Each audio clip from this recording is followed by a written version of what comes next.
नमस्कार मंडळी, कसे आहात तुम्ही? तर आज रेसिपी शूट करायची राहून गेली, कारण आज आमच्या इथे दिवाळीची साफसफाई सुरू होती.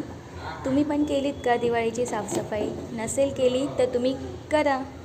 तर आज मी बनवलं आहे काळ्या हुलग्याचं कालवण, भाकरी आणि भात.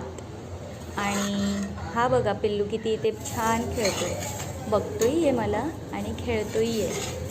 तो खेळत असताना त्याला बघितलं की तो लगेच आपल्याकडे बघतो. त्याला स्वतःचे हात बघायला फार आवडतात.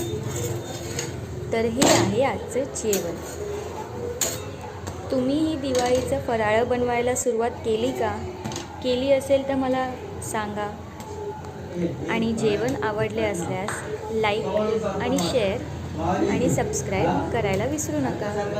आणि या जेवायला. बाय.